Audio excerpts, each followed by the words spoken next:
anything, right? And then the flesh is a stand-in for nothing. So it's this very concrete idea with this very fluid idea. Yes? Is it an actual tattoo? It's right there. Oh, what is it? It's a blue screen. It's a blue screen. That's right. I'll show it to you closer. It's very dim in here. Oh, okay. Wait, I want to see it in the light. Okay, you'll see it in the light. Eventually we'll turn the lights back on. But for a few minutes we're going to watch the Chroma Key Blue tattoo. You can feel free at any point during this thing to talk with me, ask me questions, because I'm very open to your questions and I want to hear them. So if you have anything to respond to, then you're welcome to jump in at any moment. Or you can put up your hand if it makes you more comfortable. So this tattooing interest, I do actually have a lot of tattoos, and it was something that I became very involved in when I was really involved in subcultures when I was really young, and I really like that kind of symbolic defiance that it represented for me at different times in my life. And I also like the idea of sort of letting that go and letting it not symbolize anything, letting it become really fluid, and letting it become something that stands for nothing, like literally stands for nothing. So this process of tattooing that is supposed to be so meaningful and so such a dearly held rite of passage, and really transforming it quite directly into something that is a symbol for nothing. So I also don't particularly like explaining the meanings of my tattoos to people, because I actually don't really think they mean anything except that they're tattoos for me. So it could be that maybe it was also what I felt about all of the tattoos at that point, was that perhaps they were more like a stand-in. More that the tattoos were more a metaphor for my position, for my disposition, for my belief systems. And again, like with the questioning of belief systems, I think it's really important that you question your own as well as those of others. It's no fun to go finger pointing around if you're not willing to look in the mirror.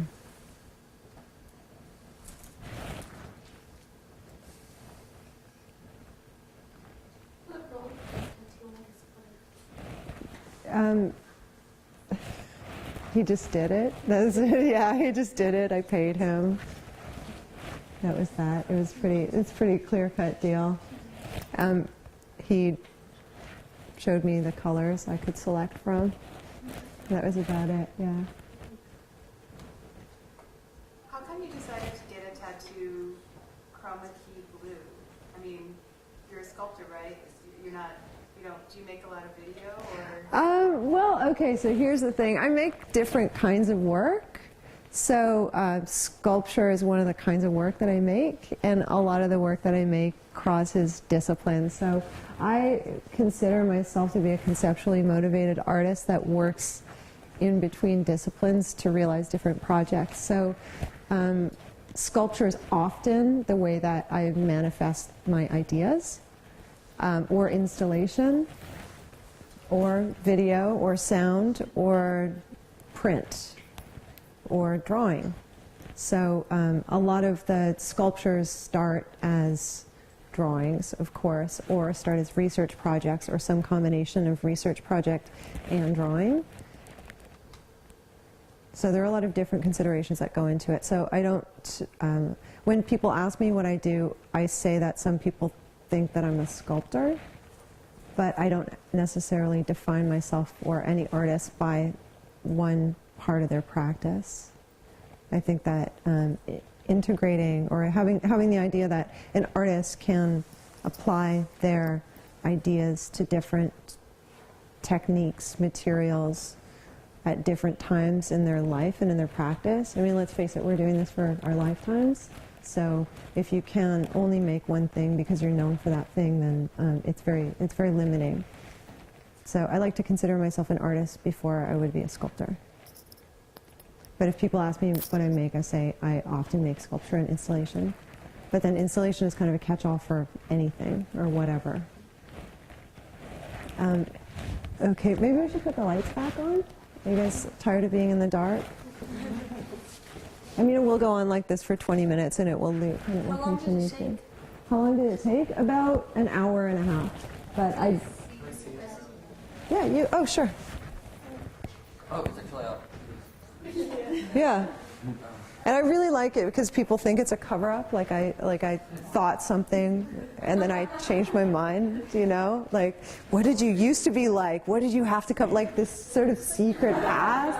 Yeah, or whatever it is, like some horrible symbol that I, what? That's the worst cover-up. Yeah, I think it's a great cover-up in a way. How long ago did I get it?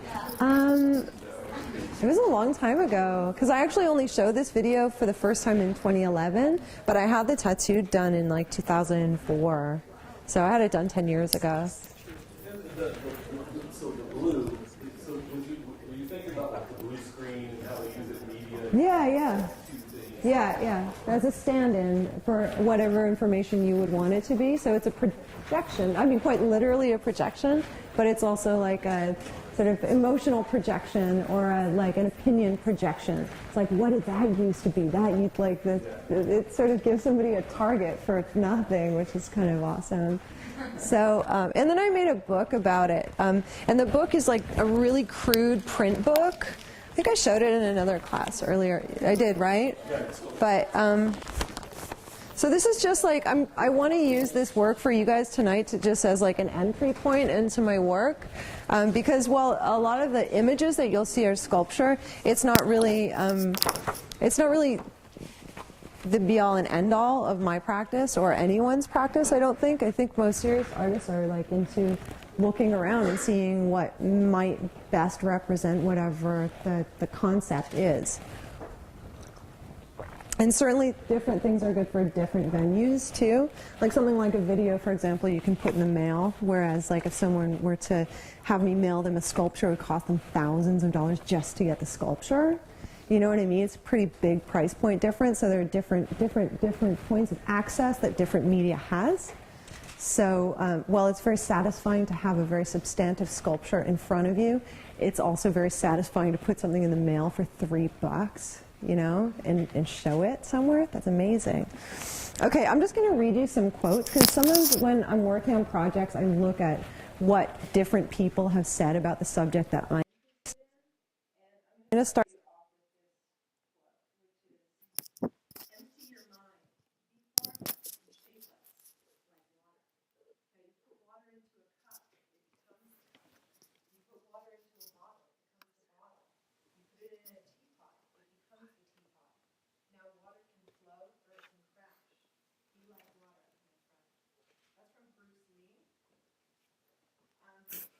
So I made this book that is related to this video, and it's called Be Like Water.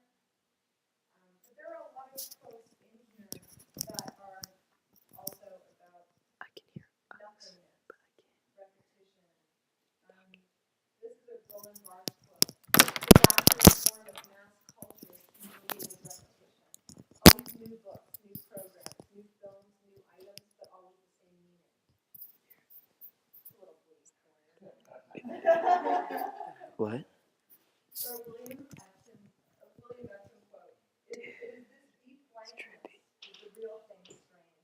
The more things happen to you, the more you can't tell or even remember what they were. Also horrifying and true. Samuel Beckett. Nothing happens. Nobody comes. Nobody goes. It's awful. Jacques Lacan. For the signifier is a unit of very uniqueness, being by nature symbol only of an absence. So that's kind of getting to what I was interested in this project, was some kind of establishment of meaningful nothingness, and sort of exploration of existential questions in a very in a form that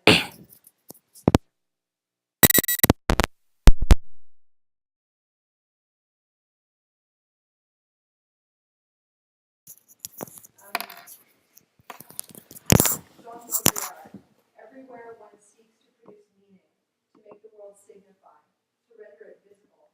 We are not, however, in danger of lacking meaning. Quite the contrary. We are gorged with meaning, and it is killing us.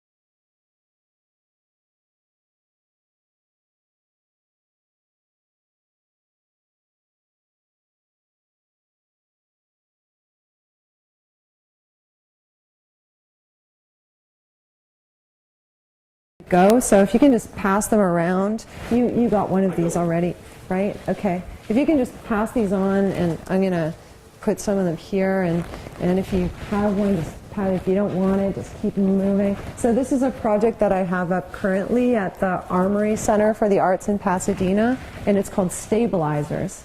Now these stabilizers are not very stable physically. And that's kind of the point. That's kind of part of the point. What they are is they are made out of foam. It's a kind of high density foam, but they're made to look like metal. So the way that I make them look like metal is I hand carve them, and then I hand sand them, and then I start priming them, and then I sand them, and then I prime them, and then I sand them, and then I prime them, and then I sand them, I prime them, and then I put a base coat on them. Then I put another base coat on them, and then I paint them. They end up with about 15 to 20 layers of paint each with their finishing coats. And it's quite a labor-intensive, very, very poisonous, horrible process. Don't recommend anybody here do it for another 10 or 15 years at least, and like make sure you're all geared up when you finally do it. I'm wearing a gas mask, and I've got gloves, and yeah, the whole 9 yards. And even covering the skin, because it really gets in everywhere, the paint, like the dust from the paint. So anyway, these stabilizers are essentially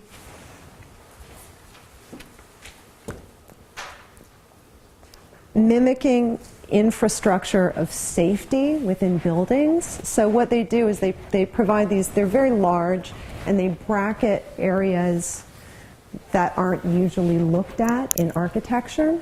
So one might appear in a very strange, at a strange angle in a strange corner, and you'll assume it's part of the building because it kind of looks like it's part of the building until you look closer, and then you realize it's not really a part of the building. It's kind of a trick. There's something else going on because it's not right. There's something wrong about it. It's actually not geometric.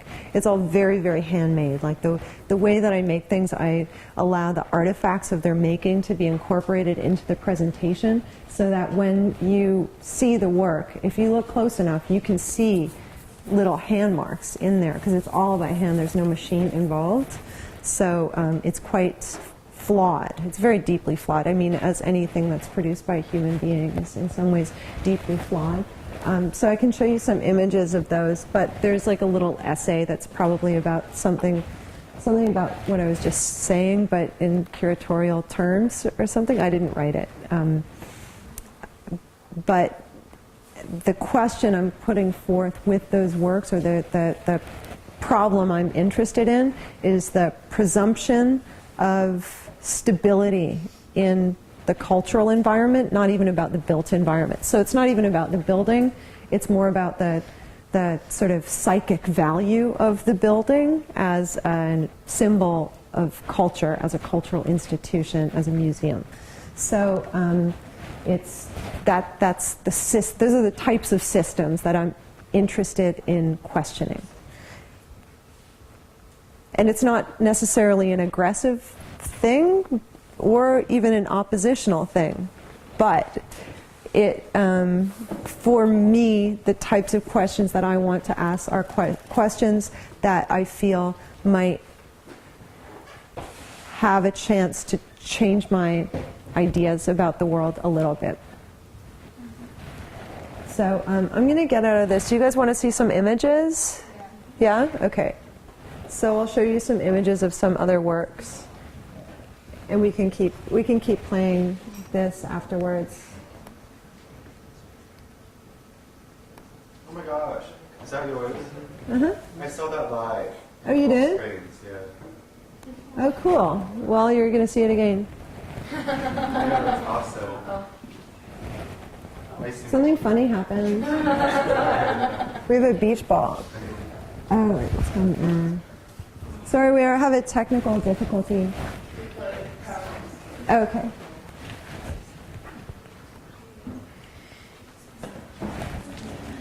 The night of technical difficulties, we just had our Eastern crash before we started here, so it was like.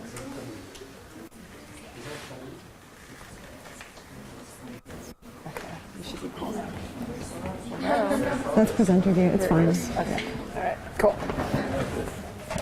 Okay. Yeah, this is. Yeah. With David. Okay, do you guys have any questions So when you saw this so live, far? was that you? Oh, there. Yeah. When was that? Last year. Last school year? Yeah, last In the year. spring? Okay, it was this year. Okay. So this is, we might need to kill the lights again. I think the lights. Which one is that?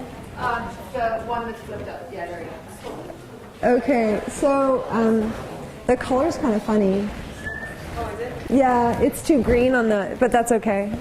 I think everyone gets the idea. So these are some works in which I sewed leather. So like when I said that every time I do a project, I feel like I'm reinventing the wheel. I kind of am. I'm reinventing my wheel because I don't really have a wheel.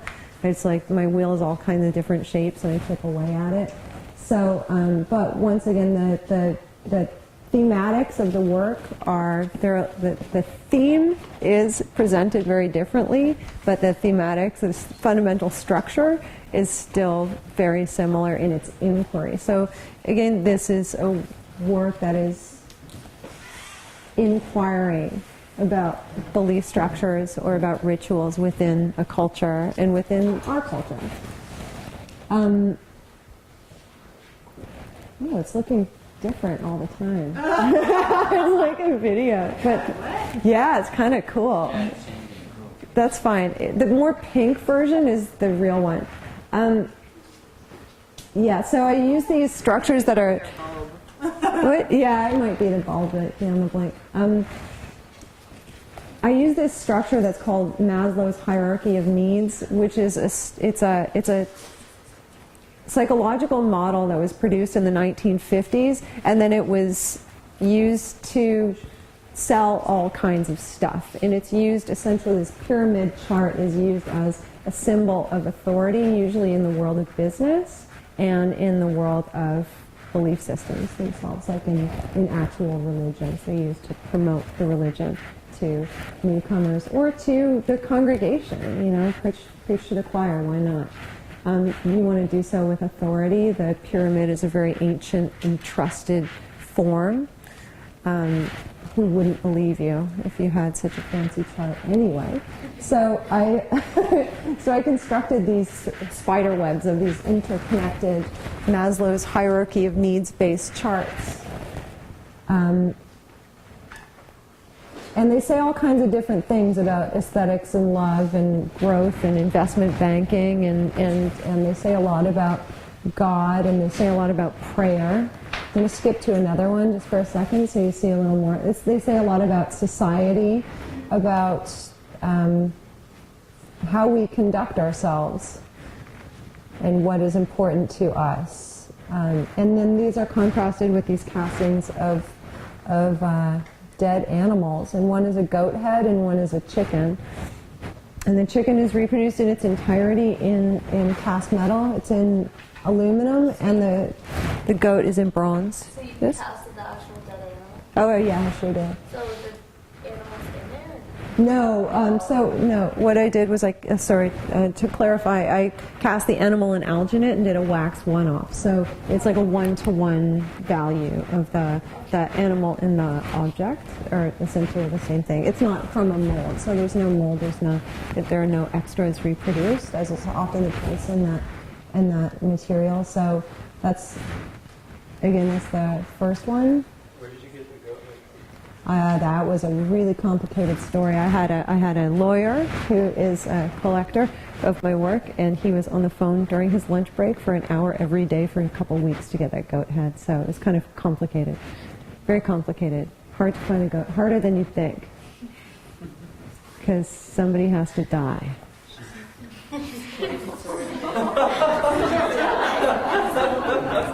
What's that? That's a fact. That's just a fact. Yes. It died for your piece? It died for my piece and a lot of food. Oh. It wasn't just art. It wasn't an art goat. Okay. It wasn't art chicken. I tried to bring the chicken home because it was like a delicious, free-range, freshly killed organic chicken. And my man would have none of it. I don't want your dirty art chicken, is what he told me. So I had to throw it in the garbage can. I don't want your dirty art chicken. I mean, who can blame him? Yeah, you had a question? But can't you go, like, for example, to the butcher?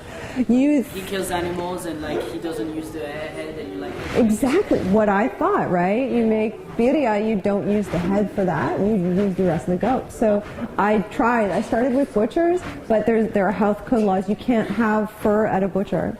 You can have what? You can't have fur on at a butcher. The only heads that they sell are pig, and they have no fur. So it's a health code issue, and really when he came, he had straw in his teeth. Why goat? Well, it's the second most sacrificed animal in the world. What's the first? And also, there's the piece is entitled. Sorry, I should show that piece again. The piece. What's the first? Chicken.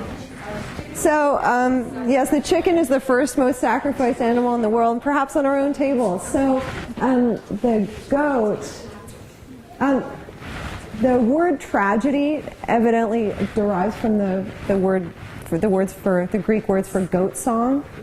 And I really started reading poetry into that, and I really wanted to manifest this goat song. So anyway, the title of this work, A Bronze Goat Head, is The Gathering Goat Song. So both of the two animals together are called The Gathering, as if they're gathered together for a particular event, which is their deaths, unfortunately. But that's the way it goes for a lot of us, I guess. So, or a lot of animals. So. Well, if the hierarchy of needs is either us or them, right? Not really. That is more Darwinism, right? So the hierarchy of needs but the hierarchy of needs is used as an excuse to perpetuate kind of a very greedy and individualist system. So, yeah, and this is called The Gathering. The sacrifice is never plucked. So I'm glad I didn't feed anyone my dirty art chicken, because I would have had to, pluck it. And actually, after casting this, I didn't eat chicken for a number of months, and I still have a hard time walking into a poultry shop. They're really not very clean animals. So, do we still want to talk about those? Yeah.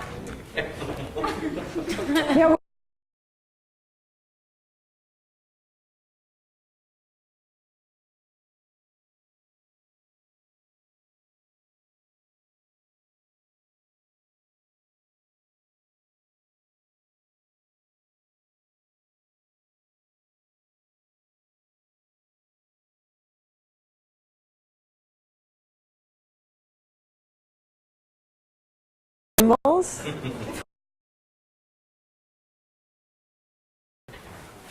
Okay, anyway, these are objects that look like a lot of objects, and like the stabilizers, there are a lot of I'm interested in infrastructure on a lot of different levels, and some of that infrastructure is represented more literally than at other points. So with the stabilizers and with this series, I feel like my interest in sort of mimicking infrastructure is a lot more literal than it is maybe in other projects. Now, with the pole extrusions, I'm trying to remember what my exact logic was in making them, and I think that this was when I was really forcibly exploring undefinable object making. The stabilizers was also part of that exploration, as were those brackets, the hanging brackets, which I didn't explain at all to you, which I apologize for, but does anyone want to know about those? Yeah. Okay. It looks like a hanging. Yeah, it does. It looks like a gallows. It looks like a... Is that light reflective? Yeah, it is. It is. Oh, So... that's cool. Is it glass? It's okay, yeah, they're glass. So what happens is that, yeah, they're mirrors that are on wood on the left-hand side and on steel on the right-hand side. And so it's really perfect and very angular on the right, and on the left it's very handmade, and it's really like offset and kind of badly constructed. And then to highlight how poorly constructed it was, I decided to pipe it with pink acrylic paint to make it look like it was really coming apart and like juicing out. So did you weld it? No, I didn't. I actually had a fabricator make the one on the right, which is one of the very few objects I've ever had somebody else make for me. But the one on the left I made incidentally, and which is why some of the angles are perhaps problematic. I mean, they're less than perfect. So the one on the right is called Light Dark Fragment Perfected, and the one on the left is called Light Dark Fragment Corrupted. Is the light coming down from up above? It's coming up above. It's 3 lights on each one. So, Right there. oh wait, sorry, it's 2 lights. 2 lights. I think it's 2 lights on each side. Okay. Or 1 light on each side that refracts it and turns it also into this web type of form. So this was in the same exhibition as those web images that I showed earlier. So that structurally they start to mimic each other and play off each other and have a formal as well as a content dialogue. So the idea was that these were posing questions about the relationship between the body and the environment and things like merchandise. Like, I think that I was interested in mimicking some kind of clothing rack display type of thing as much as I was interested in the idea of this support system, this bracketing, that these actually could be shelf supports, and that they would be some kind of a representation of a gallows at the same time, that they would have these like very convoluted sideways meanings, that people could bring their own bags to the party, you know, BYOB. Anyway, I tried to use that approach with a lot of my work, that people are given complete permission to bring their own story, because that's what we do.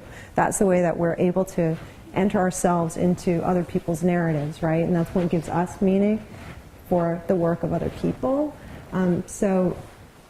There's no right way to look at any of this work or to consider any of this work. And so if you think something looks like dirty, disgusting, offensive, whatever, it probably is. And it definitely is to you. And there's no right or wrong answer in that. It's just a conversation, you know? And I find I also have to be open to a lot of new interpretations of my work as a result, because there are a lot of insights that people bring to it because they bring their own stories. So these pole extrusions, I really like that they were making these like crazy organic forms in this very geometric kind of environment, and that they looked like so many different things and didn't look like anything. They're also soft, they're very tactile, they feel like flesh. So when you touch them, they feel like a body. You have a question?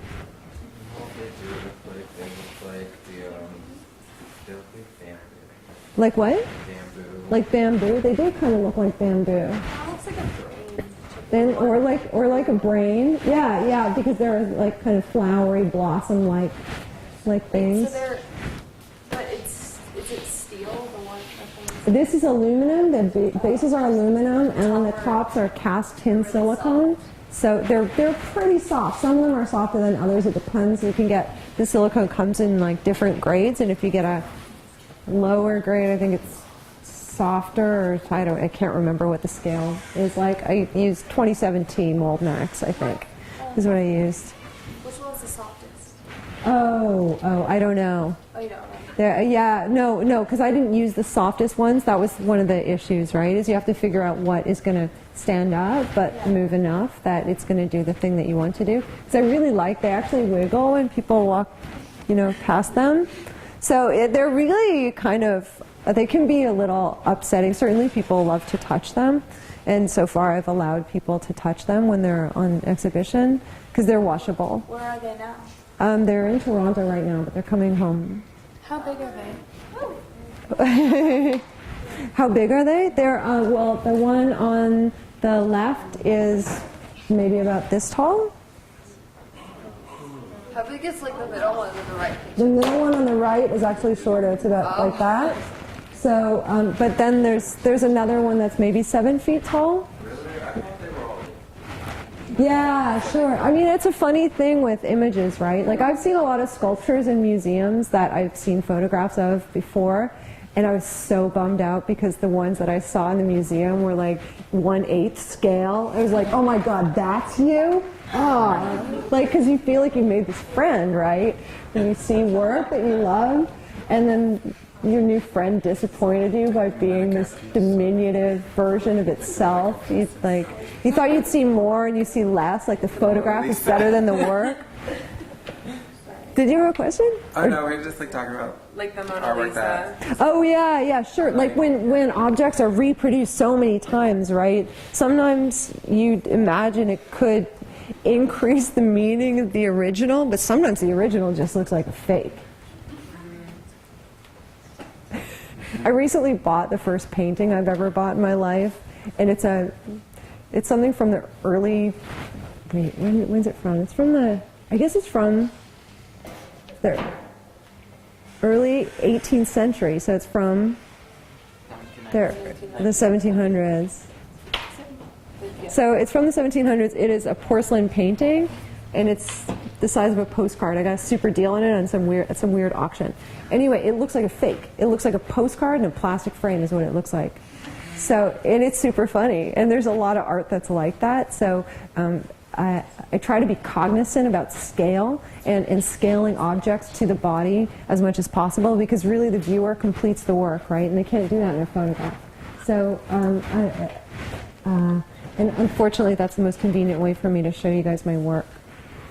Is in photographs, but when you're walking around an object, the energy that the object has and the scale that it takes on in relationship to your body really changes your relationship to that in a way that I find very, very meaningful. So I try to make the objects mean something at life scale in relationship to the body so that people can develop a very tactile relationship with the work. Resultingly, people generally want to touch things, which is nice. It's a really nice compliment when people want to touch your work. It's not necessarily the best way to preserve the work. So these are the stabilizers again. There's, yeah. I was going to ask how, round. What's the circumference of it? The circumference, I'm not sure. The diameter is, the circumference, because that's all the way around, it would be about 21 inches. The diameter is 6 inches. So it's 3.14, it's pi times the diameter is the circumference. Yep. You need math for art. Because when you're calculating volumes, sometimes you actually need to use pi, which is super funny. I never thought I'd need pi in my whole life. So I think we kind of covered these. I think I have only really a few more images to show you. Were there questions you guys had about these stabilizers? It looks like a shower. It looks like a shower? It does, right? Yeah, it totally does. You mean the one on the left? Both of them. Both of them look like a shower? Oh, I think the light on the right makes it look like a shower. That's not my light, that's part of the space. I just put my work behind the light because I thought it would be, it would sneak in pretty well there. And it did. There are teachers who work at that museum who have been looking for my work for months. And I've had this show up for like 4 months and haven't found it yet. So I might have an install shot of that exhibition, but I didn't necessarily consider it a full point of pride that they couldn't find the show. Do you have a shot of the staircase? I don't know if I do here. I think this might be the only one, but the shot of the staircase does show how it is kind of sneaky, isn't it, Nancy? It's a super sneaky show. Yeah. I remember like going to the armory and talking to Karen about this show for a long time. It was really cool. Yeah. What? Oh, sorry. What was the question? So you just like go and like hide these things and like the exhibit? Oh, no, it's a real show. Yeah, like an I Spy kind of thing, like find it, go. Yeah. I don't know if I'd be able to get away with that anymore, like I want to try this. sneaking it into another show. Although it's entirely possible. I just don't, yeah. I'm not sure if I have the willingness to do that because, yeah, maybe, I don't know. I feel like, because they have their own space in the world now, but maybe I do want to sneak them in somewhere else. It's possible. That's totally possible. I'm open to it. There was actually a painting at a friend's house that I remember that was called Steal This Painting, and it regularly was stolen. It was originally stolen from CalArts, where some visiting artist left it, and then it just kept getting stolen from lots of people's houses because like artists take instructions literally or something. I don't know. I wouldn't recommend anyone else steal a work that's called that, but I think it's kind of cool that that one got stolen so many times. To my knowledge, it was stolen about 5 times.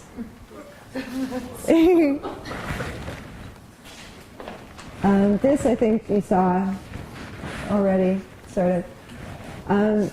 Some other objects that I made recently. Yeah, kind of. Ew, is that teeth? Oh, yeah. It is. Yeah. So.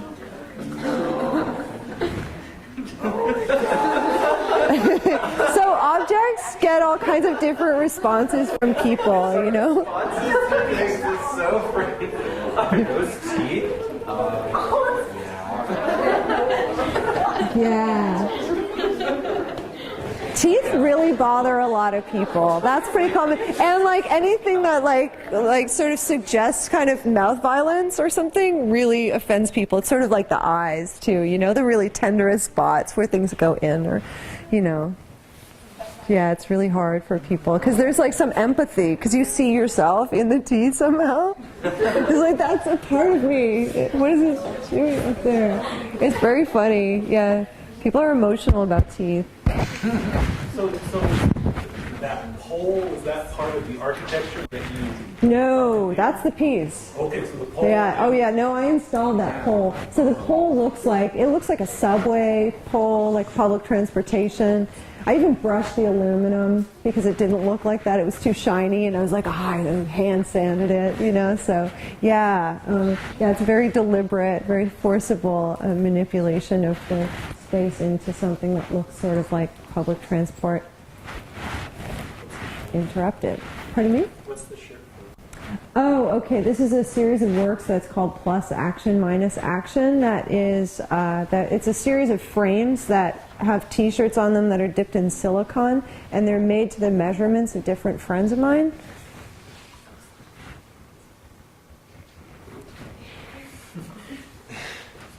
So since they're dipped in silicone, they still are kind of elastic, or they have that stretchy... Oh yeah, they look wet. Like you can see through them. Like you can see the frames through them. So a lot of ideas that I get, I actually had for a really long time. They take a long time to gestate. So like this work that's on the left, I probably wanted to make for, I don't know, I'm willing to say 7 years. Like lots of them are like that though. Like I get an idea and it just won't go away, and then I find like a reason to make it. And there are all kinds of things like that. Like there are ideas that I made that were 10 years in the thinking. So it's not necessarily a fast forward motion occupation, right? But that said, you can produce a lot of work with ideas from all kinds of different times too.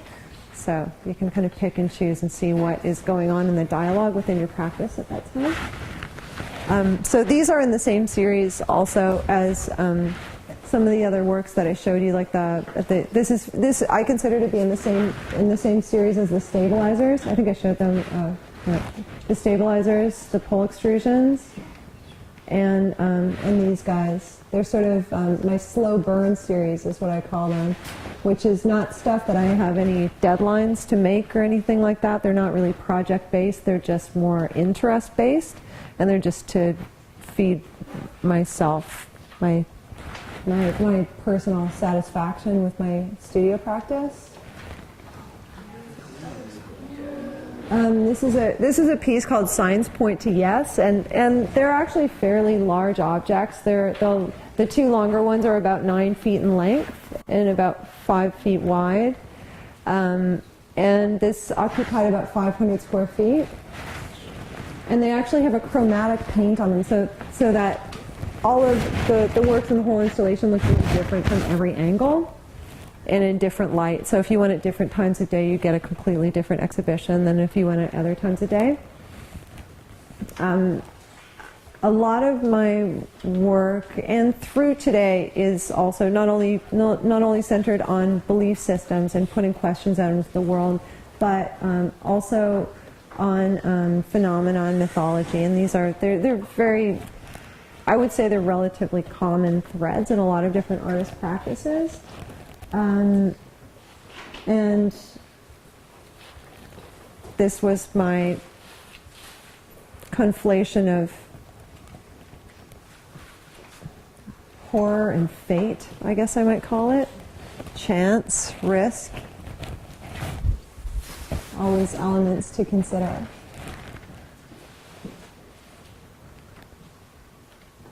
Any questions? What are those made of? High density foam. That's when I started making things out of high density foam. So this is from 3 years ago. I think it's from 2011 or 2010. And I started using the foam because it was kind of practical to use, and now I use it more for conceptual reasons. I like its physical levity combined with its tactile strength, and it actually has a very good, strong presence, as well as being completely soft and malleable in a way that I find really appealing. Where are they? Where are they? Yeah. It depends on who you mean. There are different ones. I have the one that's in the upper right-hand corner, is not for sale, and the rest of them live in people's houses, except the very large one. Wait, which one's not for sale? Which one's not for sale? The tiny one in the tiny. Yeah, that's mine. I own it. It's actually about 3 feet long. So, what's that? It's tiny. Yeah, that's the tiny one. I thought it was smaller when I was giving someone asked me to approximate dimensions of the installation, and I was writing down all the dimensions. I was guessing, and when I went and unpacked them, sure enough, they were like double to triple the size that I imagined them to be, because I had been looking at them in photographs, and I plumb forgot how big they were. So yeah, the little one I kept because I find it kind of satisfying, actually, just that tiny little piece.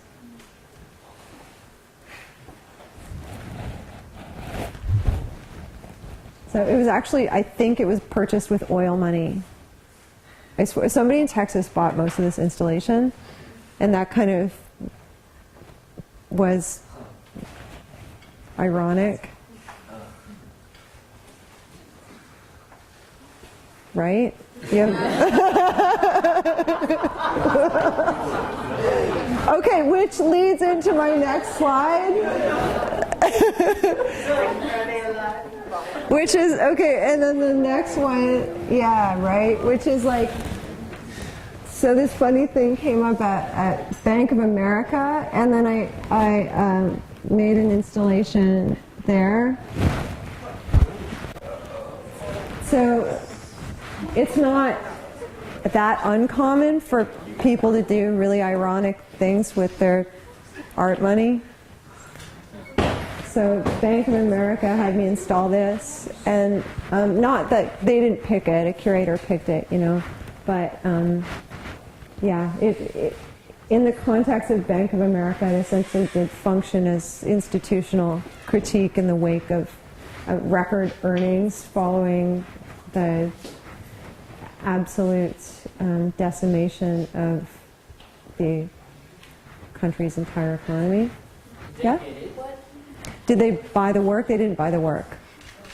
I own that work right now. Did they, or sorry, what did, this is kind of off topic, but what did you major in when you went to grad school? Okay, when I went to grad school, a lot of graduate schools don't have specialties, and the reason they don't have specialties is because in your professional life, you need to be able to apply different skill sets to different problems. So if somebody wanted to hire me to teach drawing and I have an MFA in sculpture, I guess who isn't qualified anymore. So, you know what I mean? So you get an MFA often in visual art, so you can teach photography or painting or drawing or art history or whatever. What did you major in for your BA? For my undergrad, I did interdisciplinary studies for the first 2 years and sculpture installation for the last 2 years.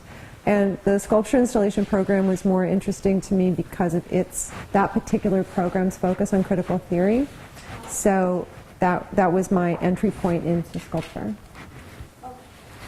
How do you make these works? Like, how do you get it to drip and move the way you want? You just feel it out. It's like gravity. It's like drawing. It's like whatever. You know, you just, you draw. Okay, what I actually do in the space, I'll tell you what I do. I take a roll of butcher paper and I unroll it in the space and I take markers and I start drawing.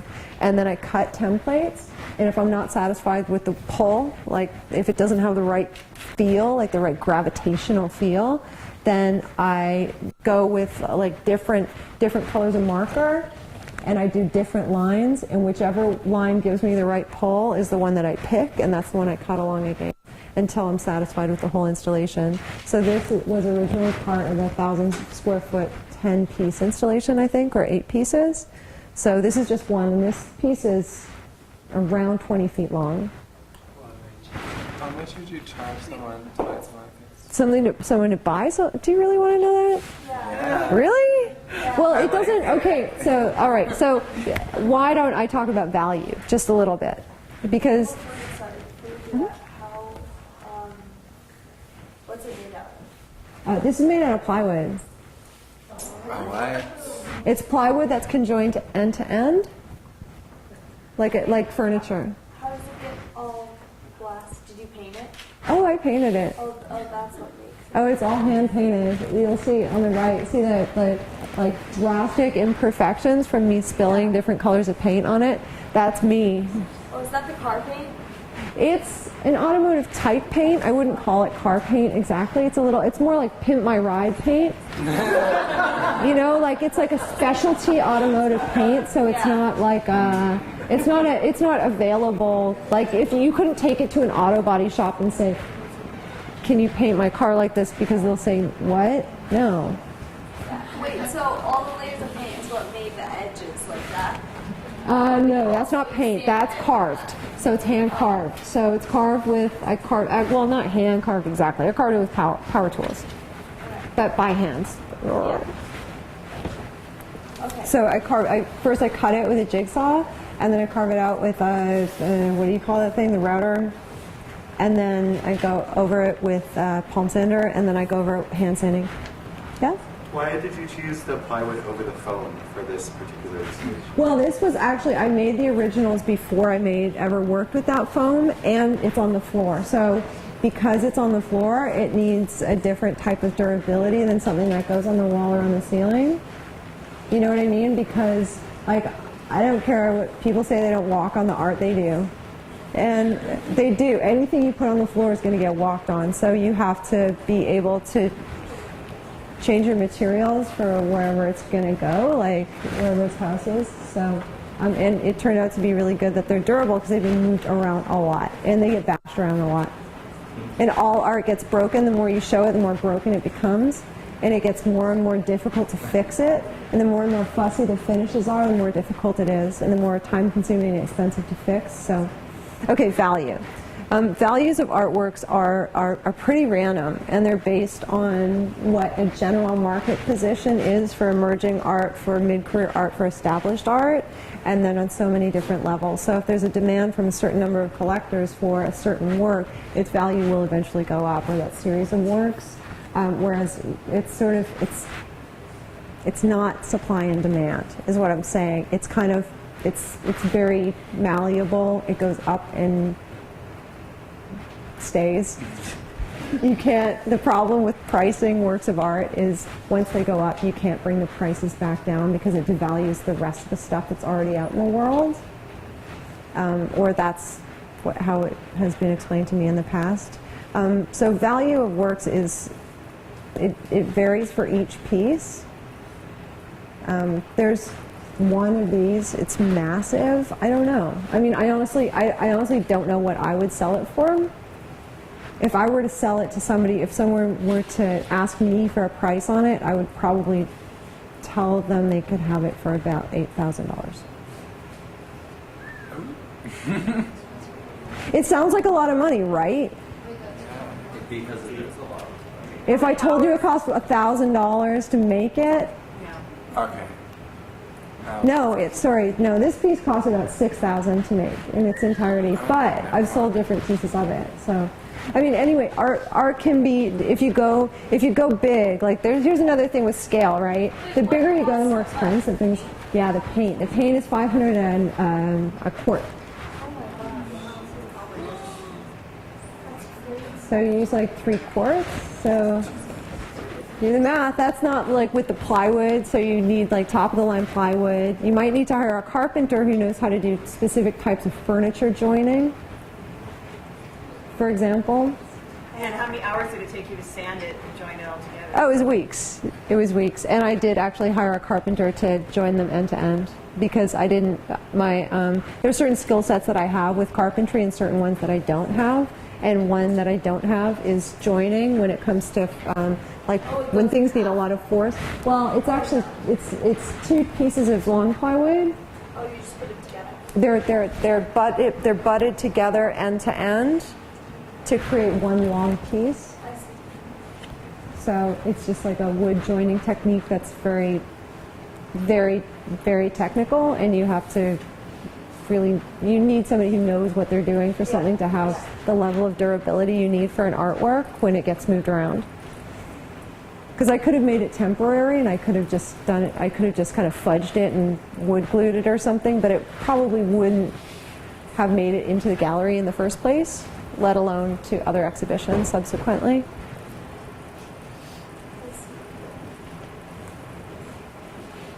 So yeah, it seems like art's expensive, and then it kind of isn't. And then does it sell? I can tell you I've got that in my studio, so its value is almost irrelevant. It's not that it doesn't have value. It has value, has monetary value, it has cultural value first and foremost, and probably foremost. That's probably the beginning and the end of it right there.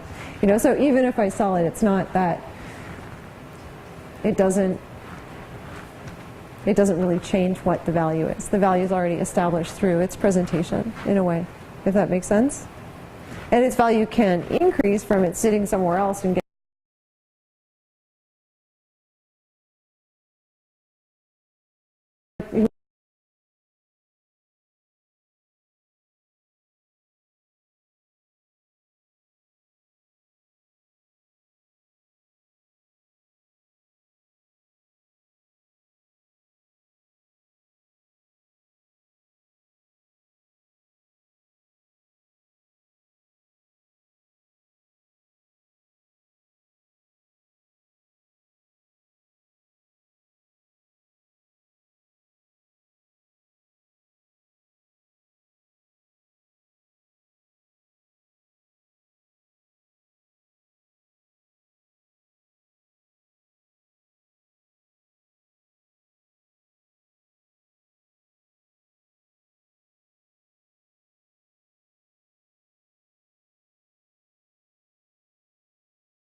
tattoos? Not in this sweater.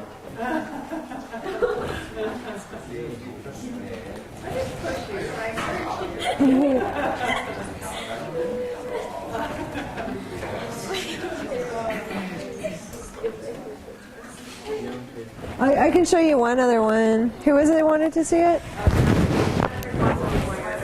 Yeah, I skinned my elbow, but I have it's a pink spider web. Sometimes people ask me if it's marker. Did it hurt on your phone? Yeah. I'm not gonna lie. It really hurt. It was horrible. It was horrible. That was like one of the... Yeah, I wouldn't do that again. No. Again. Was it worth it? Of course, it's always worth it. I mean, just because it hurts doesn't mean it's not great. What was the last tattoo that you got? It's actually a spider web. When did you get it? It's like 5 years ago. Okay. Yeah. Do you have any on your leg? I know you said I do. I have a lot of tattoos. I know you said before that like the tattoos don't like symbolize things, but like what made you get a tattoo? What made me get a tattoo? Okay, that's an interesting question. Okay, what made me get a tattoo is mostly, I think it was about identity. It was about like making my own identity, you know, and that it was important to me. So you guys, I can kind of sense that the natives are restless here. Yeah. I think you're welcome to stick around for a little bit. There are cookies and fruit and tea outside. But Karen will be here for a few minutes. Don't rush. Yeah, if you like a guys want to mad come and